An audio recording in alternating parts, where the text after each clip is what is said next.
कहानी अफगानिस्तान के कांधार से शुरू होती है, उस दौर में जब वहां अमेरिका का नियंत्रण होता है। यहाँ एक अमेरिकन कॉन्वॉय दिखाई जाती है। एक गाड़ी अचानक खराब हो जाती है। उसे ठीक करने के लिए एक मैकेनिकल इंजीनियर बुलाया जाता है जिसका नाम सार्जेंट 81 होता है। उसी कॉन्वॉय में उसका भाई भी मौजूद होता है और दोनों कई दिनों बाद मिलकर काफी खुश होते हैं। बात करते हुए उसका भाई उसे याद दिलाता है कि वो दोनों आर्मी रेंजर बनने का सपना देखते थे और अब भी उसे पूरा कर सकते हैं। लेकिन सार्जेंट 81 को लगता है कि अब बहुत देर हो चुकी है। तभी अचानक तालिबान हमला कर देते हैं और इस हमले में सार्जेंट 81 को छोड़कर बाकी सब मारे जाते हैं। हमले में उसका पैर बुरी तरह घायल हो जाता है। वो अपने भाई के पास पहुंचता है और उसे अपने कंधे पर उठाकर आगे बढ़ने लगता है क्योंकि उसकी सांसें अभी भी चल रही होती है। लेकिन हॉस्पिटल पहुंचने से पहले ही उसके भाई की मौत हो जाती है। इस घटना के बाद सार्जेंट 81 को सिल्वर स्टार से सम्मानित किया जाता है और तभी उसकी आंख खुलती है। वो खुद को एक बस में पाता है जहां और भी सोल्जर्स होते हैं। असल में वो आर्मी रेंजर्स की ट्रेनिंग के लिए जा रहा होता है जैसा कि उसका भाई चाहता था। इस घटना को 2 साल बीत चुके होते हैं लेकिन अब भी वो उसे भुला नहीं पाया होता। थोड़ी देर बाद वे सभी जंगल के बीच एक सीक्रेट कैंप में पहुंचते हैं जहां उनकी कड़ी ट्रेनिंग शुरू होती है। सार्जेंट 81 यहाँ किसी के साथ ज्यादा बातचीत नहीं करता।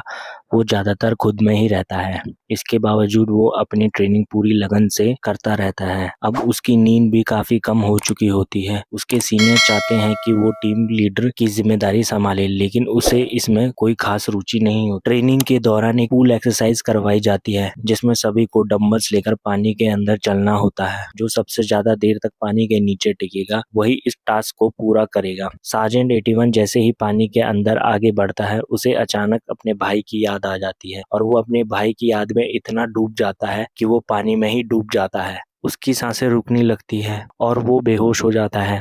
तुरंत उसे पानी से बाहर निकाला जाता है और किसी तरह उसे होश में लाया जाता है। इसके बाद उसके सीनियर्स उसे बुलाते हैं। ऑफिस के बाहर इंतजार करते समय वो न्यूज देखता है जिसमें बताया जा रहा होता है कि एक एस्टेरॉयड तेजी से धरती की ओर बढ़ रहा है लेकिन उसमें अजीब बदलाव हो रहे हैं। वो खुद ब खुद टूट रहा है और वैज्ञानिक भी उसकी वजह नहीं समझ पा रहे हैं। थोड़ी देर बाद उसे अंदर बुलाया जाता है जहां उसके मेजर और कमांडर मौजूद होते हैं और वो उसे बताते हैं कि उसे ट्रेनिंग रोक देनी चाहिए क्योंकि अब वो PTSD यानी वो स्ट्रेस डिसऑर्डर से गुजर रहा है। ये ऐसी मानसिक स्थिति है जो किसी भी घटना के बाद इंसानी दिमाग पर गहरा असर डालती है। मेजर और कमांडर उसे सलाह देते हैं कि वो खुद को ठीक करने के लिए काउंसलिंग सेशन अटेंड करे ताकि वो धीरे धीरे इस ट्रॉमा से बाहर निकल सके। इसके लिए उसे रेंजर्स प्रोग्राम छोड़कर घर लौटने को कहा जाता है लेकिन सार्जेंट 81 साफ मना कर देता है। वो कहता है कि वो किसी भी हालत में इस प्रोग्राम को नहीं छोड़ेगा। मेजर उसे समझाते हैं कि उन्होंने अपनी पूरी जिंदगी में उसके जैसा कैंडिडेट नहीं देखा लेकिन वो उसे बताते हैं कि वो एक इंजीनियर है और उसे पता होना चाहिए कि हर मशीन की एक लिमिट होती है। और उस सार्जेंट 81 बिना माने उठता है और कहता है उसे परेड की तैयारी करनी है और वहां से निकल जाता है। उसकी ये बात सुनकर मेजर और कमांडर दोनों नाराज हो जाते हैं। अगले दिन कई रेंजर्स को ट्रेनिंग से बाहर निकाल दिया जाता है क्योंकि वो अपना टास्क पूरा नहीं कर पाए थे लेकिन सार्जेंट 81 अभी भी बना रहता है। कमांडर सभी को बताते हैं कि अब उनका आखिरी टास्क जिसे पूरा करने के बाद ही वे रेंजर्स बनेंगे। ये सुनकर सभी काफी उत्साहित हो जाते हैं। इसके बाद उन्हें एक जगह इकट्ठा किया जाता है जहां कमांडर मिशन समझाते हैं। जंगल के बीच दुश्मनों ने उनका एक एयरक्राफ्ट गिरा दिया है। उन्हें जंगल में उतारा जाएगा। वहां उस एयरक्राफ्ट को नष्ट करना है और पास के गांव में बंदी बनाए हुए पायलट को छुड़ाकर सुरक्षित बेस तक लाना है। ये पूरे मिशन की जिम्मेदारी सार्जेंट 81 को दी जाती है। फिर सभी को जंगल के बीच में छोड़ दिया जाता है। वे पूरा दिन चलते रहते हैं और रात में एक जगह जाकर रुकते हैं। तभी अचानक पास में एक जोरदार धमाका होता है। जब वे आसमान की तरफ देखते हैं तो आग की तरह जलते हुए टुकड़े गिरते नजर आते हैं। असल में ये वही एस्टेरॉयड होता है जो अब टूटकर धरती पर गिर रहा होता है लेकिन टीम को लगता है ये सब उनके कमांडर की चाल है ताकि उन्हें आराम करते पकड़कर डराया जा सके। इसके बाद रात में पूरी टीम मिशन के लिए आगे बढ़ जाती है और सुबह तक वे उस नदी के पास पहुंचते हैं जहां गिरा हुआ एयरक्राफ्ट मौजूद होता है। उनका रेडियो भी रात से काम नहीं कर रहा होता। सार्जेंट 81 टीम को आदेश देता है जल्दी से एयरक्राफ्ट को नष्ट करना होगा तभी उसकी नजर जंगल के अंदर दूसरी चमकती हुई चीज पर पड़ती है। वो अपनी टीम से कहता है कि तुम लोग एयरक्राफ्ट तक पहुंचकर उसे ब्लास्ट करें, जबकि वो खुद उस चमक की जांच करने जाता है। टीम आगे बढ़कर एयरक्राफ्ट पर बम लगा देती है। उधर सार्जेंट 81 उस जगह पहुंचता है जहां एक एयरक्राफ्ट मौजूद होता है जिसे उन्हें खत्म करना था। तभी अचानक जोरदार धमाका होता है। उसकी टीम एयरक्राफ्ट को उड़ा देती है, लेकिन हैरानी की बात ये होती है कोई असर नहीं पड़ता। अगले ही पल वो फ्लाइंग ऑब्जेक्ट हवा में उड़ता है और उन पर हमला शुरू कर देता है। ये दरअसल एक खतरनाक वॉर मशीन होती है। हमले में कई सैनिक मारे जाते हैं। किसी तरह सार्जेंट 81 और कुछ लोग बचकर निकलते हैं। वो ऊपर जाकर रेडियो लेने की कोशिश करता है, लेकिन देखता है कि वो भी तबाह हो चुका है। तभी उसकी नज़र एक घायल सोल्जर पर पड़ती है जो खुद को बचाने की कोशिश कर रहा होता है।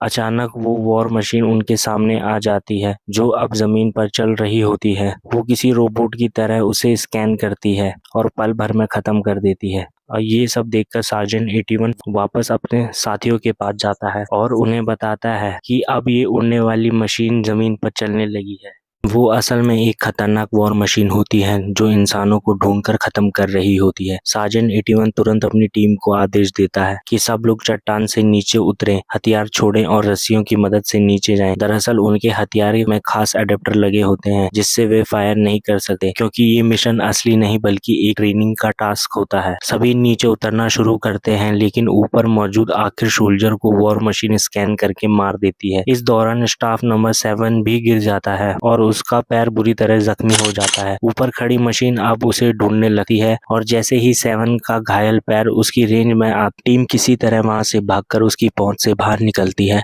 किसी को समझ नहीं आता कि ये मशीन आखिर कहां से आई है। कोई इसे रूस मानता है और तो कोई इसे चीन का मानता है। आगे बढ़ते हुए उन्हें एक तेज बहाव वाली नदी मिलती है। सार्जेंट 81 जान जोखिम में डालकर दूसरी तरफ रस्सी बांधता है ताकि बाकी लोग पार कर सकें, लेकिन जैसे ही वे पार करने लगते हैं कंपास फिर से तेज घूमने लगता है और वो क्योंकि वॉर मशीन आसपास ही होती। अचानक वो हमला करती है, रस्सी टूट जाती है और सभी पानी में गिर जाते हैं। तेज बहाव उन्हें बहाकर दूर ले जाता है और मशीन भी पानी में उनका पीछा करती है। किसी तरह वे पानी के अंदर रहकर उससे बच निकल बहते बहते वो अपने कैंप के पास पहुंचकर वहां पहुंचकर देखते हैं कि सब कुछ जलकर खत्म हो चुका है। साफ हो जाता है कि ये मशीन पहले ही यहाँ आकर सबको मार चुकी है। तभी सार्जेंट 81 आसपास के निशान देखकर समझ जाता है ये मशीन धरती की नहीं बल्कि आसमान से आई है। वो ऊंची चट्टान की ओर इशारा करता है और बताता है कि पहले ये वहीं टकराई थी, फिर नदी तक पहुंची और जब उन्होंने इसे उड़ाने की कोशिश की तभी इसने उन पर हमला शुरू कर दिया। तभी एक सोल्जर कहता है कि बहुत दिनों से टीवी पर एस्टेरॉयड की न्यूज चल रही थी, मुझे लगता है कि ये वही है। दूसरा सोल्जर पूछता है कि तुम्हारे कहने का क्या मतलब है। सार्जेंट 81 कहता है कि ये सही कह रहा है, वो जो भी चीज है वो हमारी दुनिया की नहीं है, वो एक एलियन वॉर मशीन है।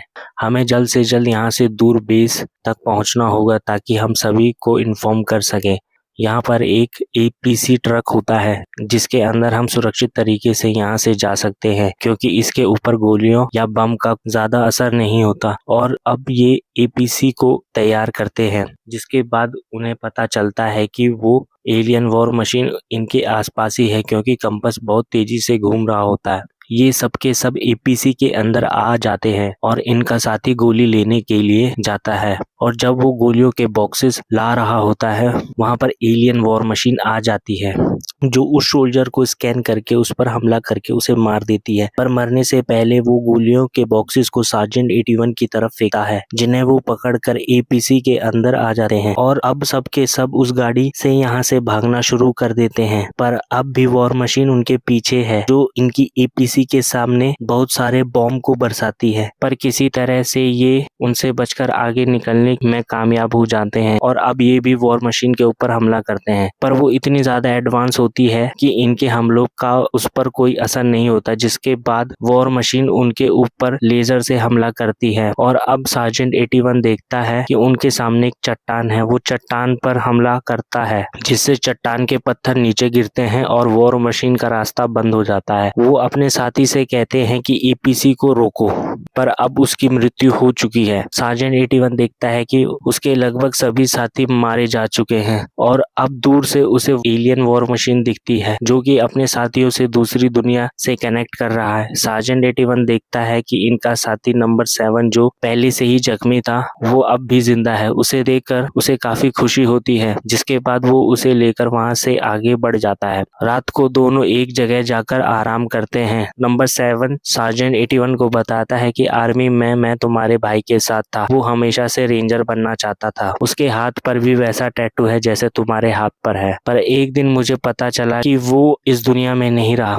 सार्जेंट 81 उसे बताता है कि मेरे भाई का एक ही सपना था कि हम दोनों रेंजर्स बने, इसलिए मैं यहाँ पर उसके सपने को पूरा करने के लिए आया हूँ। मैं किसी भी कीमत पर इस प्रोग्राम को पूरा करना चाहता हूँ क्योंकि ये मेरे भाई का सपना था। उसके सपने को पूरा करके मुझे अच्छी नींद आएगी। नंबर 7 कहता है कि तुम सच में एक सच्चे रेंजर हो। और तभी सार्जेंट 81 देखता है कि वॉर मशीन जो इनसे बहुत दूर है उसके अंदर से धुआं निकल रहा है, यानी कि उसकी मशीन के अंदर एक वेंटिलेशन सिस्टम है। वो नंबर 7 से कहता है कि मेरे पास एक प्लान है, मैं तुम मेरा इंतजार करना। इसके बाद वो एक साइट पर पहुंचता है जो कि चट्टान को ब्लास्ट करने के लिए बनाई गई है। यहाँ पर बहुत सारी मशीन्स यानी कि जेसीबी बुलडोजर है। जेन 81 प्लेयर गन से हवा में फायर करता है। वॉर मशीन को पता चल जाता है कि ये फायर कहाँ से हुआ है। जल्दी वो इस जगह पर पहुंच जाती है। सार्जेंट 81 ने पहले से वहां पर माइंस बिछा रखी होती है, जिस वजह से एलियन वॉरशिप के आसपास एक बहुत बड़ा धमाका होता है।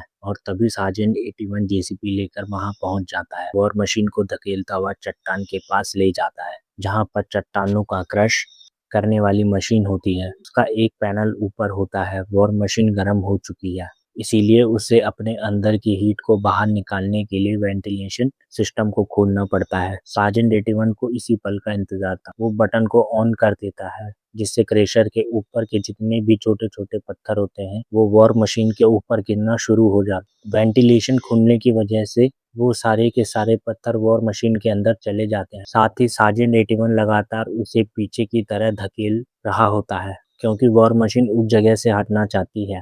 और तभी वॉर मशीन के ऊपर हमला करके उसे सार्जेंट 81 के ऊपर गिराता है, पर इससे पहले कि वो उसके ऊपर गिरती सार्जेंट 81 वहां से निकल जाता है। अब तक वॉर मशीन के अंदर छोटे छोटे पत्थर बहुत ज्यादा मात्रा में आ चुके होते हैं, जिस वजह से वॉर मशीन ओवरहीट हो जाती है। सार्जेंट 81 के सामने ही ब्लास्ट हो जाती है और उसके ब्लास्ट होने के बाद मशीन के अंदर जितने भी उसके बॉम्ब्स होते हैं वो सब के सब बाहर गिरना शुरू हो जाते हैं। उसको समझ में आ जाता है कि बहुत बड़ा ब्लास्ट होने वाला है, पर इससे पहले कि ब्लास्ट होता वो उस जगह से दूर निकल जाता है जिससे उसकी जान बच जाती है। के बाद वो नंबर 7 को अपने कंधे पर उठाकर कैंप वापस पहुंचता है। पहली बार वो इसी तरह से अपने भाई को बचाना चाहता था पर बचा नहीं पाया था, जिसका गिल्ट अब तक उसके दिल में है, पर शायद नंबर 7 को बचाने के बाद का गिल्ट खत्म हो जाए।